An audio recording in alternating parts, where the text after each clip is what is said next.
Let's get on with the show now. I'll talk about a crucial 2018 World Cup qualifier between the Super Eagles of Nigeria and the indomitable Lions of Cameroon. Cosmos, time is ticking away. Friday will be here. The best team will definitely win. Certainly the best team would win, or should I say the most determined team would win. While coming to the studio this evening, I had to start checking through the NFF Twitter and they had to put some short videos of former matches of Nigeria and Cameroon. I mean, Senegal 92, the game, I think one of the group games between Nigeria and Cameroon. Nigeria actually won that one by 2-1. Friday Ekpo with a resounding free kick, and of course, Rashidi Yekini, scoring an awesome goal as well.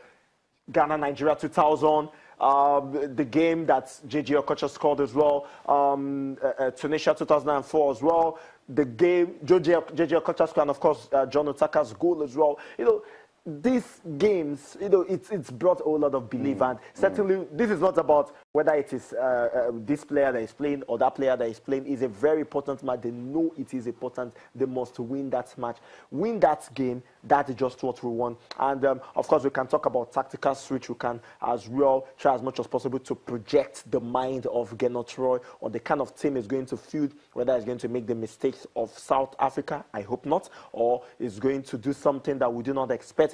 Whatever team is going to field that day, they must make sure that they win.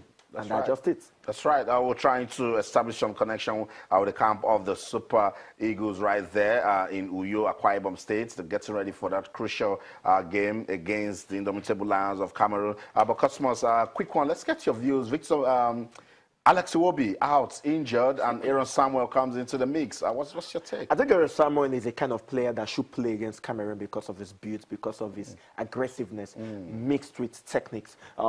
He has it in him. There was one of, I think one of the qualifiers under Stephen Keshi. You need to see the way he was. He's a fighter. He's a fighter trying to score, driving in to score. So he's a kind of player. Alex Iwobi, sad one, young lad and all that. But then, you just have to realize that there are other players that can fit into the team as well. And that is one of the rationale behind having that standby team in case any of the players does not make the team. So Alex Iwobi is not in this one, but then we have an Aaron Samuel that I feel that maybe if the coach is thinking what I'm thinking, should have a chance to play against Cameroon that day. That midfield got a lot of talking points when the list was released. Yep. John Ogu, the last time, didn't even make the reserves. Exactly. He's back in the team again. There is Ogenyo Nazi. Good recent pictures of the team. Yep. Today in training, they had a training session, one in the morning and one this evening. Super Eagles Tech Advisor Gernot Roy coming down right there. There's also Salisu Yusuf, who is chief coach, goalkeeper trainer Aloy Agu. So that's it. The Super Eagles, they look ready. Each time I see this team before a match, even before that game against South Africa, they are always full of life. You like seeing this team. Everybody, turbocharged, fired up. They want to get the business done. But football can be very, very funny. Yeah, it can be very funny. And of course, Nigeria got a big dose of it against the Bafana of South Africa the last time out they played in New York. But then I think they've learned their lessons. I was listening to Destiny Chejele speak on a radio medium this morning, and Destiny Chejele was like, look, come on, we made mistake. I made mistake. He acknowledged the fact that he was part of the people that made mistake, but it was a team effort, and they have realized that. And when they have realized that, they know that they need to do well against Cameroon.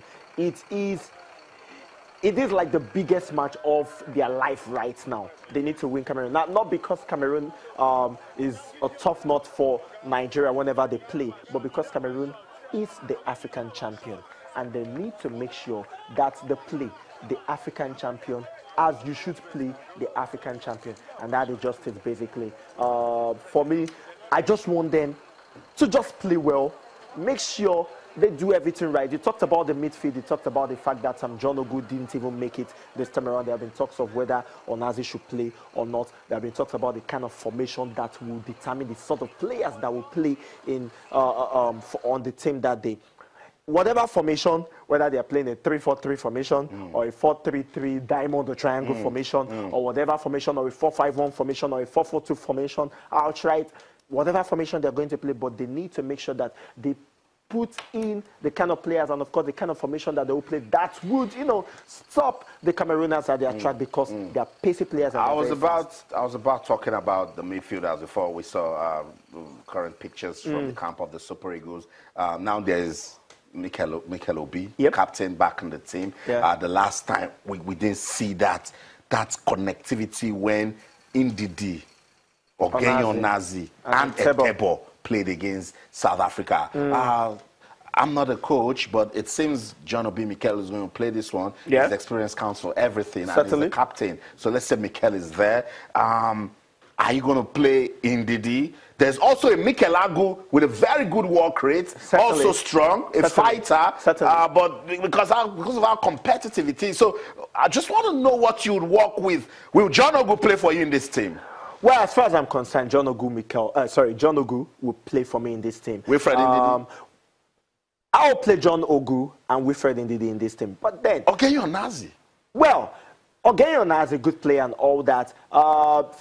Fine, you want to feed your experience and all, but you know you have to look at the Because last if you game. play Mikel, you would want to say he has an understanding with Onazi. That is it, and he has an understanding with Onazi. They know how to play together and all that. And of course, in my conversation with the media officer of the Super Eagles, Tony Bitoye, he has told me that Gernot Rohr especially likes Ogenyonazi because he feels Ogenyonazi reads game, understands the game, knows how to pass the balls and all that. So, yes, you want to say that. But if you're telling me to the kind of team I want to feed, I want to feed John Mikel Obi, John Ogu, and Etebo in this team. Ndidi will sit out. Now, the reason I'm going to sit out. Now, let's Onazi will sit out. Now, I'm going to field a 4-3-3 formation, triangle. Now, two defensive midfielders, well, most especially Mikel and, of course, what is his name, John Ogu, covering the defense. And, of course, Etebo, because Etebo is strong.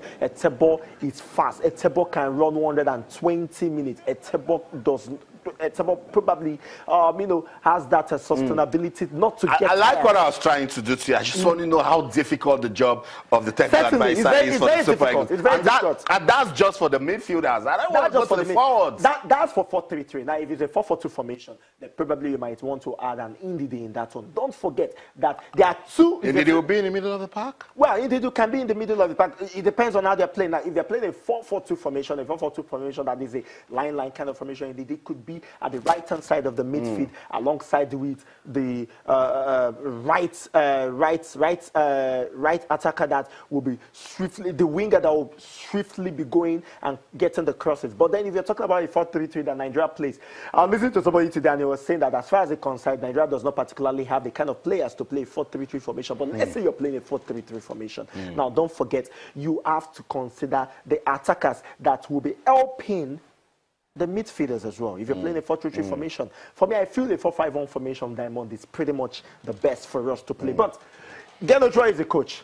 He knows what he wants to play. So let us just leave him to do the job. Just make sure, get us the win. We do not want to know how he wants to do it, whether he's going to use a 1-4-4 formation, whatever formation he's going to use. I love what I do. Win. I love what I do to you because that's what the common fan of the Super Eagles out there is doing. Everyone is a coach, but they don't know how difficult it is to actually pick this bunch of talented players. And you saw in your picture, their current pictures today, they had a training session, and that's the picture we're bringing to you right here on Sports Tonight. You saw Victor Moses right there. There's John Obi Mikel leading the pack, Ogenyonazi. I saw Odion Yalo also back in the team. I'll get your comments as regards him. I can see Leon Balogun also. I see Ola Aino. Victor Moses right there. Also Ahmed Musa in your picture. I see Shehu Abdullahi. So it's a full house. There's also Dele Alampaso. I see Kechiko Ezenwa. Daniel Akpenyi was also there. Top charge Super Eagles team. The inclusion now, we have Victor Moses back. We have John Obi Mikel in the team. There's also an experience of Odion Yalo coming back there. Put Elderson Echejile into the mix. Put Ogenyonazi into that mix also. So you have a good blend of youth and experience. These Super Eagles, on a good day, if they get things right, they can beat Cameroon. Okay, I mean, you've just mentioned the main players that are supposedly going to play in the team anyway. So let's just see how it goes. Let's see how it goes. So that's it. The Super Eagles camp. We're touching base to let you know how they're getting ready for that crucial 2018 World Cup qualifying game against Cameroon. Let's go on a quick break now. When we come back, what are we talking about? The 2017 ITO Cup. We'll also take a look at what's going down in the international transfer market. Don't go anywhere. Stay.